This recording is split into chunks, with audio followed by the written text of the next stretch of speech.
je sais pourquoi nous lisons cette écriture. Et tout ce que nous devons faire doit être conforme à la parole de Dieu. Verset 12. Mais quand ils eurent crié à Philippe, il leur annonçait la bonne nouvelle du royaume de Dieu et du nom de Jésus-Christ.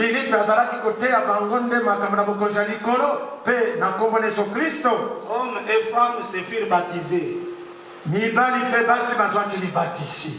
Simon lui-même crie. Simon après avoir été baptisé, il ne quittait plus Philippe. Et il voyait avec étonnement les miracles et les grands prodiges qui s'opéraient. Simon azalaki kokamwa bilembo minene pe makambo isi ekosalema na nzela ya Filipi. Les apôtres qui étaient à Jérusalem, bayekoli oyo bazalaki na mboka Yerusalem, ayant appris que la Samarie avait reçu la parole de Dieu, bazwaki sango ete mboka oyo ya Samaria eyambaki liloba na Nzambe. Ils envoyèrent Pierre et Jean. Pe bantoma Yerusalem batindaki Petelo pe Yohane. Ceux-ci arrivés chez les Samaritains prièrent pour eux. Petelo pe Yohane tango bakomaki na Basamaria babondelaki mpo na bato ya Samaria afin qu'ils réussissent le Saint-Esprit. Po ete bato ya Samaria pe bazwa Molimo Santo. Il n'était encore descendu sur aucun d'eux. Po ete Molimo Santo anano akitaki te na moko na bato na Samaria. Ils avaient seulement été baptisés au nom du Seigneur Jésus-Christ. Kasi bato ya Samaria bazwaki kaka libatisi na mai na kombo na nkolo Yesu Kristo. Alors Pierre et Jean leur imposèrent les mains. Bongo Yohane na Petro batiaki maboko likolo na bandiminyoso ya Samaria et ils reçurent le Saint-Esprit. Pe bato na Samaria bayambaki Molimo Santo. Disons amen à la parole. Jondi nezali bongo na loba Nzambe. C'était ça la première église. Yango nde ezalaka lingomba liboso. Après la Pentecôte, simankitela ya Molimo Santo, l'église n'est pas restée stagnante. Lingomba etikalaki ya kotelema mpe koningana te. Il y a eu des ministères qui sont sortis de l'église. Ezali bantomo to bato bazalaki kote ebimaki na lingomba parce que le fait de la parole allumait leur cœur. Wete moto ya liloba ekopelisa nde mitema ya batei na ntango wana. Regardez Philippe qui était diacre. Botala Philippe oyo azalaki mosungi na lingomba. Mais il avait aussi un ministère d'évangélisation. Kasi Philippe azalaki mpe nde na ntomo ya koteya sango malamu. Il est descendu dans un village appelé Samarie. Philippe akitaki na mboka ezali na nkombo ya Samaria. Il a prêché le royaume de Dieu. Philippe ateyaki bokonzi ya Nzambe. Et le nom de Jésus-Christ. Pe kombo ya Yesu Kristo. Les gens ont crié. Bato na Samaria bandimaki. Et Philippe les a baptisés. Pe Philippe abataki bango na mai. Alléluia. Amen. Est-ce que ça fait la joie? Ekosala esengo. C'est pourquoi. Tina na yango. Là où il y a la vraie parole. Epai liloba ya solo ekoteyama. Les vrais ministères aussi doivent sortir. Tomo ya solo to bateya ya solo ya Nzambe bakobima. Et Dieu vous bénisse. Nzambe apambola bino. Nous avons le frère Jacques, il peut passer devant. Tobengi mosungi Jacques akoki koleka liboso. Il peut passer devant. Aleka liboso.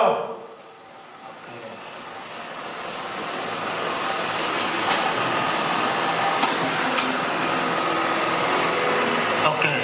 Malam. Nous représentons devant tout le monde. Ce qui se passe sont conformes aux Écritures. Il est allé prêcher en Kanzi. Et beaucoup de gens ont crié la parole de Dieu. Que Dieu le bénisse très richement. Amen. Amen. Une église est née là-bas. Je le fais passer devant. Pour le présenter, parler de cela. Parce que nous allons prier pour lui. Parce que cet après-midi, la première réunion va se passer là-bas en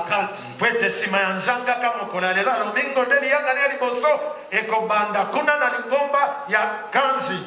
notre président de diacre. azali mokonzi ya basungi na lingomba na biso. Et il prêche aussi la parole de Dieu. ye mpe azali moteya liloba kati na lingomba na biso. Et voilà comment le feu s'allume. botali ndenge moto na nzambe ezokopalangana. Et ça se conforme au message de l'heure. mpe makambo ndeko jacques asali ekokani na sango ya ntango. Ce n'est pas quelqu'un qui est sorti pour faire des choses. Non, non, non. ndeko jacques abimi na lingomba te akende obimisa lingomba po ete atombokaki awa yango te asali. Ce n'est pas un rebelle. Non. azali motomboki te. Ce qu'il a fait est conforme au message de l'heure. oyo ndeko jacques asali koteya na mboka kanti ekokani na sango ya ntango. Alors nous tous acclamons pour le Seigneur Jésus-Christ. biso nyonso tomesa maboko mpona nkolo yesu kristo.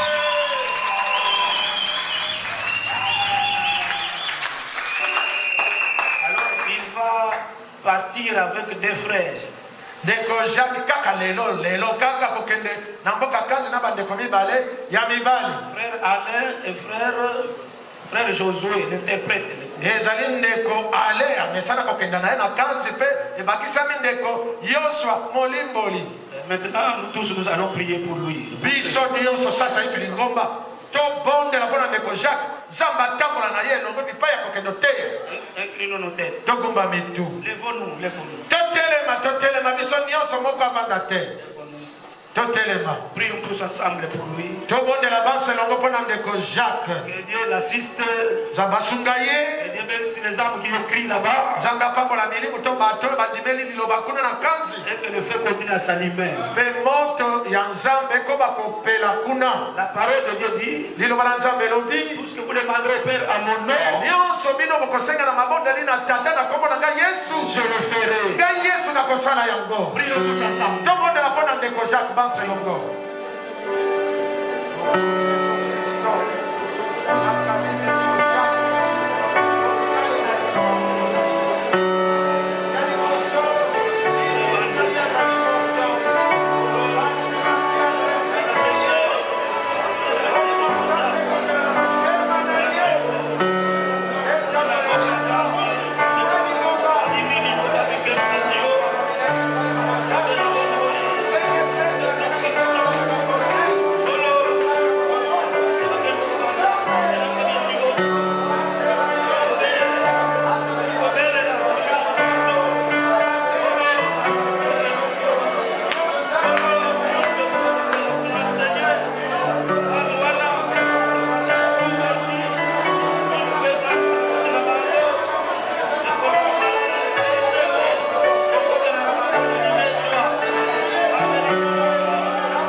nzambe ya nguya nyonso tata na biso na likolo.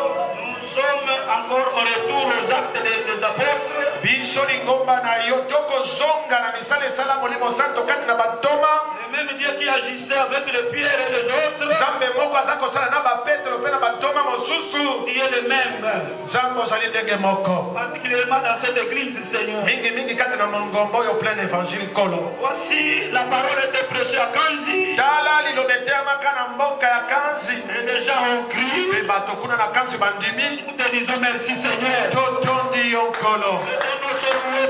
tika kombo nekumisa matata. C'est pas le travail de l'homme, wana ezalaka mosala moto te. c'est ton travail, Seigneur. ezali mosala na yo nkolo. Il a dit par William Branham, nkolo olobaki na nzela ya william branham. quand quelqu'un fait l'œuvre missionnaire, ntango moto akokende koteya libanda sango malamu. il est dans la volonté parfaite de Dieu. moto wana azali kati na mokanda ebongi mpe ya nzambe. Seigneur, nkolo nous remettons le Père Jacques entre tes mains. totiki ndeko jacques na maboko na yo nzambe. Il est bien à ta main, Seigneur. yo simba ye na loboko no ya nguya nguya nkolo. Et ton esprit continue à l'utiliser puissamment. Pe molimo na mosantu ekoma kosalela ndeko Jacques na nguya nyonso. Qu'il soit sous ta protection, Seigneur. Ndeko Jacques azala kobatelama na yo nkolo. Oh Dieu Tout-Puissant. O nzambe ya nguya nyonso. La première réunion qui se passera là-bas. Liyanga lia liboso ekosalema kuna na mboka Ganzi. Que les gens voient ta main puissante. Bato bamona loboko na nguya yo nzambe. Comme tu faisais des prodiges. Ndenge kalaka yo kosala bilembo minene. Et des miracles. Pe makamu isi. Par le Saint-Esprit. Na nzela ya molimo santo. Accorde cela, Seigneur.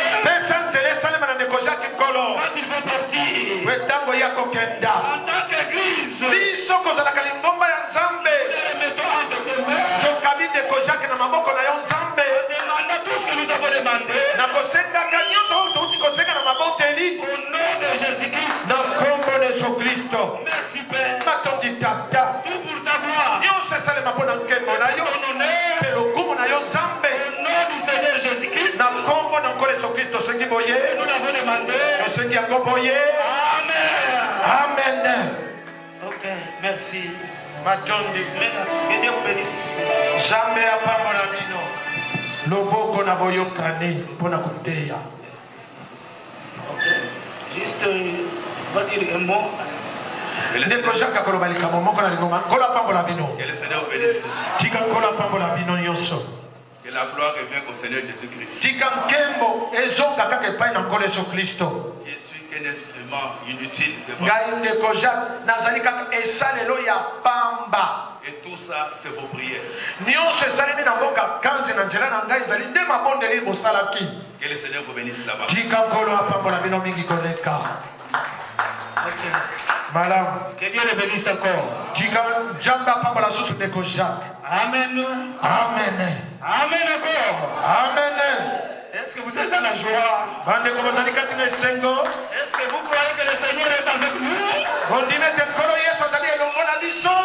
Le Branham a dit, Ndeko Branham alobaki partout le message sera prêché. epai nyonso sango na ntango nasika ekoteyama La colonne de feu sera là. likonzi na moto ekozala na esika yango. Et là où il y a la colonne de feu, Epai likonzi na moto na nzambe ezali les choses doivent naître.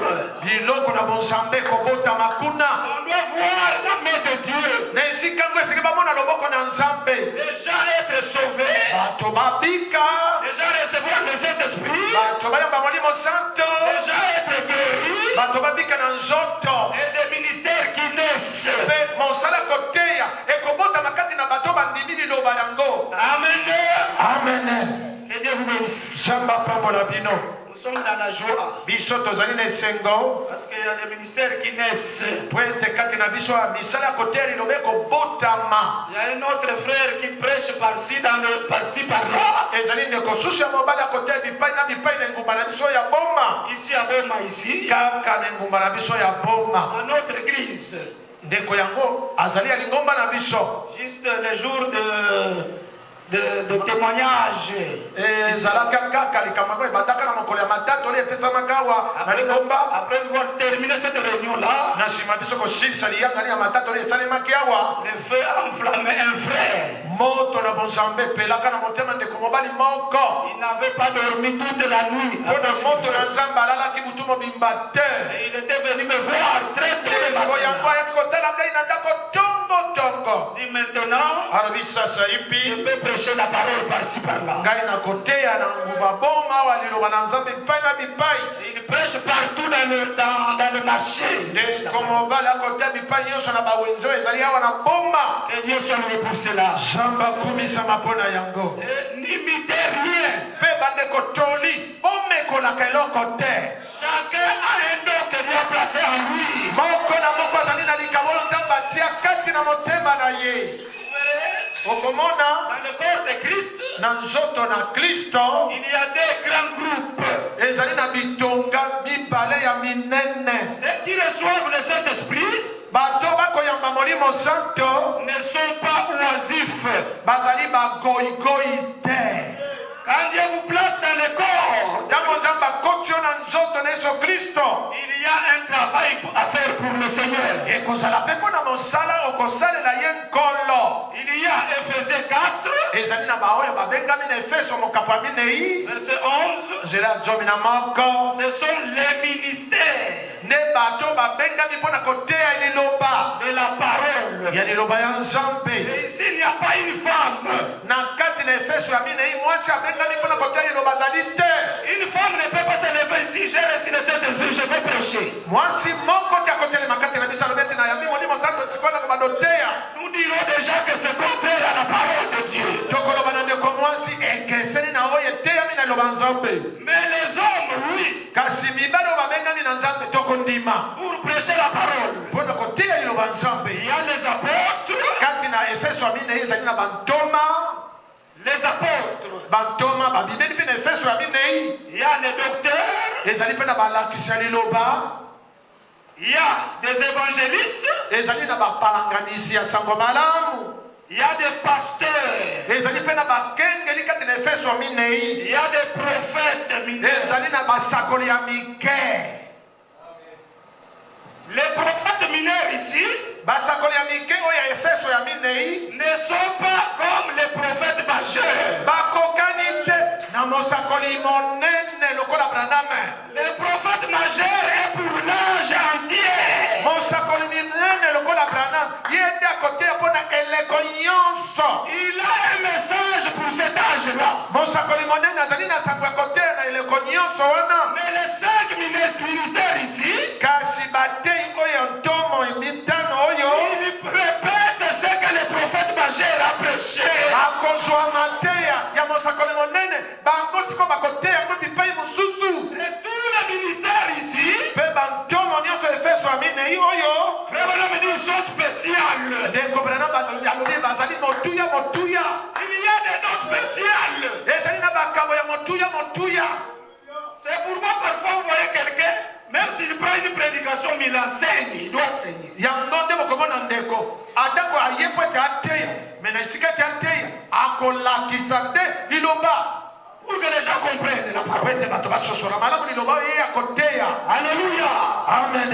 Et il y a des dons de 1 Corinthiens 12. ezali mpe na bato bayabi molimo santo makambo ekomema na bango na mokanda liboso ya korinto mokambo ya 12. Dons de prophétie, likambo ya lisakweli parler en langue, koloba na minoko na sika dons de sagesse. likambo ya bwanya bonzambe. Il y en a qui ont les dons de sagesse dans le corps de Christ. ezali na bamosusu bazali na bwanya na kati na nzoto na kristo. Alléluia. amen. Si vous lisez ça, vous verrez ça là. soki otangi na mokanda liboso ya bakorinto 12 okomona nyonso wana. Et ce sont les vrais ministères qui produisent toutes ces choses.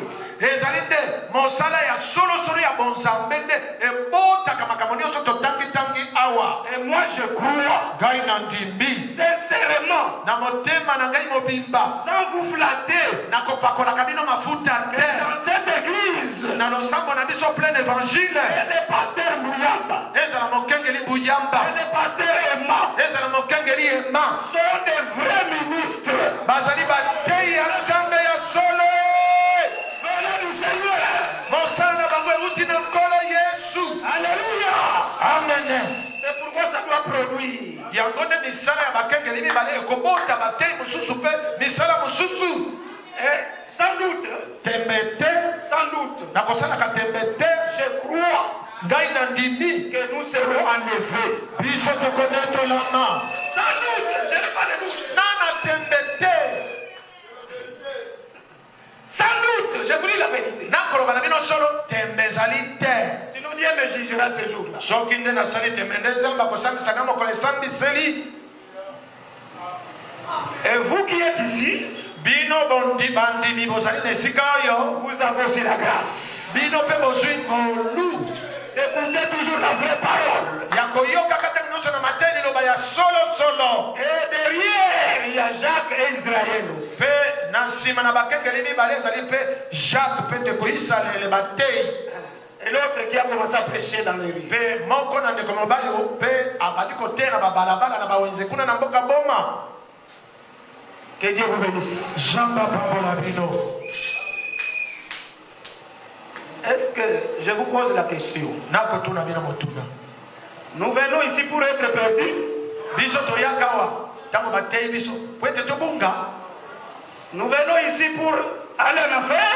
toyaka koyoka mateya oyo po ete bongisa biso tokita na lifelo. Moi, je pleure souvent dans mon cœur, dans ma vie, quand on voit comment les gens négligent la parole.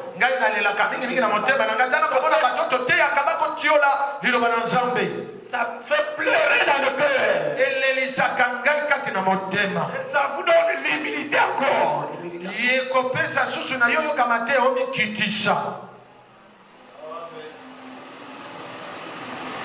Vous qui avez choisi cette église, demeurez dans le message de l'heure. Alléluia. Amen. Demeurez dans ce message. Frère Branham me dit ceci. Quand Dieu choisit un conducteur, ayez confiance en lui, car il vous amènera jusqu'au bout du chemin. Pourquoi? Ce n'est pas le travail de l'homme, c'est le travail du Seigneur lui-même.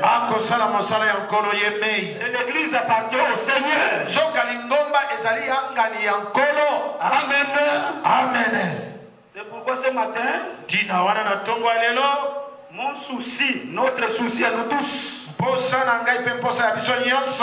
de comprendre le temps que nous sommes.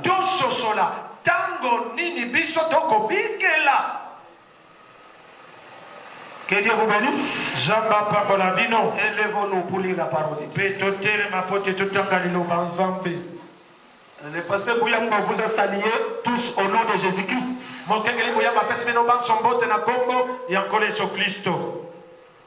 Prenons 1 Corinthiens chapitre 10.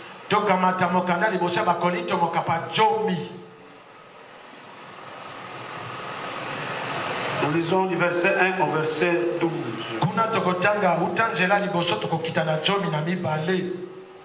Je lis d'abord jusqu'au verset 5. Après nous allons nous asseoir.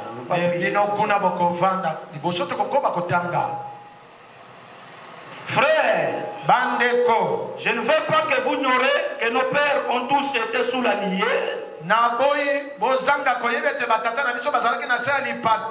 Qu'ils ont tous passé au travers de la mer. Ils ont tous été baptisés à Moïse dans la liée et dans la mer. Ils ont tous mangé le même aliment spirituel. Et qu'ils ont tous bu le même breuvage spirituel. Car ils vivaient à un rocher spirituel.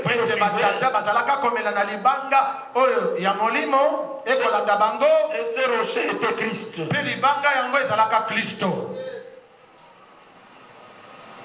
Attirons notre attention. Verset 5. Et tout le monde suit ça très bien. Mais la plupart d'entre eux ne furent pas agréables à Dieu. Puisqu'ils périrent dans le désert. Que Dieu bénisse sa parole. Au nom de Jésus-Christ. Amen. Amen. Vous pouvez vous asseoir.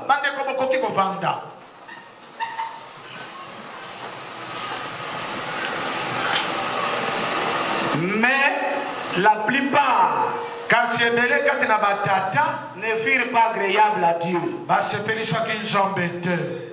Retenez ça bien. La plupart d'entre eux ne furent pas agréables à Dieu. Disons Amen à l'écriture. Quand on dit la plupart, c'est presque tout le monde.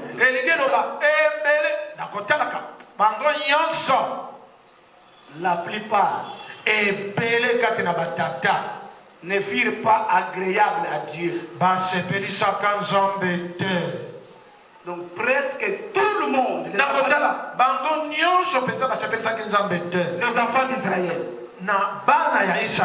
dans leur sortie, nakobimela bango na mboka na Egypte de l'Égypte jusqu'à la terre promise. uta na mboka na Egypte kino bakende na mabele na elaka. Ça c'est Paul qui parle par le Saint-Esprit. na esika totange ezali Polo akoloba lisolo yango na nzela molimo santo. Paul a vécu, toma Polo abikaka. il a rencontré la colonne de feu, Polo akutanaka likonzi na moto. il a expérimenté le Seigneur. Polo abikelaka makambo ya nkolo. Le Dieu de l'Ancien Testament Nzambe abokani na kala était devenu réel à Paul. akomaki solo kati na bomoi na Polo. Et Paul était converti. Polo andimisamaki na Nzambe wana. Alléluia. Amen. Il était converti. Polo abongolaki motema na ye. Vous ne pouvez pas être converti sans rencontrer le Seigneur. Yo koki kobongwana te soki naino okutani na nkolo te. C'est pourquoi il est recommandé dans la Bible, cherchez l'Éternel. Yango epesami mitindo na Biblia, lukaka Yahweh, Cherchez Dieu. lukaka Nzambe, Cherchez Christ. lukaka Kristo. Tous les jours Mikolo nyonso ya bomoi na yo, de votre vie. ya bomoi na yo, Cherchez Dieu. lukaka Nzambe. Frère Branham dit ceci. Ndeko Branham alobi boye, Dieu n'est pas historique. Nzambe azali Nzambe kaka te babetelaka masolo ya kala. Dieu n'est pas historique. Nzambe azali kaka oyo te babetelaka masolo ya kala. Dieu est toujours présent dans l'âge. Nzambe azalaka ntango nyonso na eleko ekozala. Alléluia. Amen. Ah, Seigneur Jésus. Oh nkolo Yesu. Dieu est toujours vivant. Nzambe azali ntango nyonso na bomoi. Jésus dit, Yesu alobi parce que Jéhovah de l'Ancien Testament, ete Yahweh oyo abokani na kala c'est Jésus-Christ dans le Nouveau Testament. ye nde Yesu Kristo na boyokani ya sika. Jusque dans cet âge ici, kino na eleko na biso ya lelo Jésus-Christ, Yesu Kristo c'est le Jéhovah de l'Ancien Testament. ye nde Yahweh na boyokani na kala. Jésus a dit, Yesu alobaki j'étais mort nakufaka et je suis vivant sika oyo naza na bomoi au siècle des siècles. na bikeke nyonso. Alléluia. Amen. Frère Branham dit, Ndeko Branham alobi les temps changent, batango ebongwanaka, les hommes passent, bato babotamaka mpe bakufaka, mais Dieu reste le même. kasi Nzambe atikali ndenge moko. Alléluia. Amen. Dieu reste le même. Nzambe atikali ndenge moko. Il ne change pas. Nzambe abongwanaka te. Ce qu'il a fait d'ailleurs, makambo Nzambe asalaki lobi eleki il le fait encore aujourd'hui. akosala ngo mpe lelo. Et il continuera à le faire. Mpe Nzambe akokombaka kosala makambo na ye. Frère Branham a prêché un message. Ndeko Branham ateyali te ya moko. Faites-les sortir de l'histoire. Bimisa Nzambe na masolo bometaka oyo ya kalakala. Faites-les sortir de l'histoire. Bimisa Nzambe na masolo bometaka ya kalakala. Alléluia. Amen. Et je vous dis ce matin, nazolobela bino na ntongo elelo le Dieu de Paul, Nzambe ya ntoma Polo le Dieu de William Branham, ye nde Nzambe ya mosakoli Branham. notre Dieu ce matin. Nzambe yango aza Nzambe na biso na ntongo elelo. Alléluia. Amen. Ngai ye ngai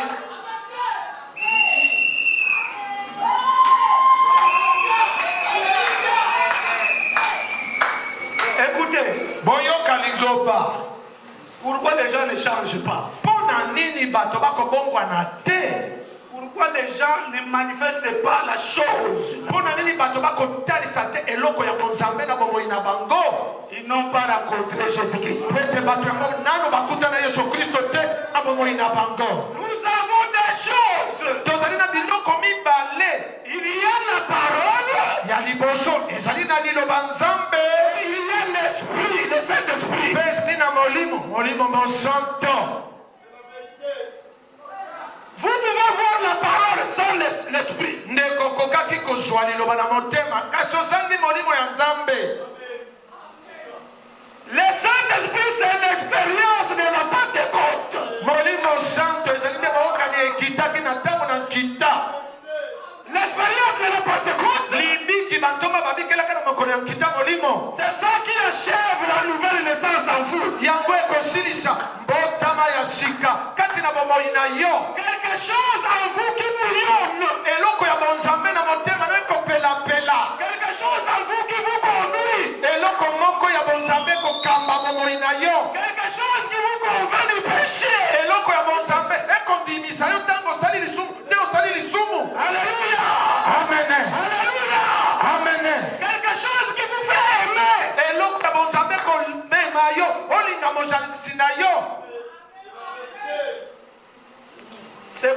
Branham dit, tina wana Branham alobi personne ne peut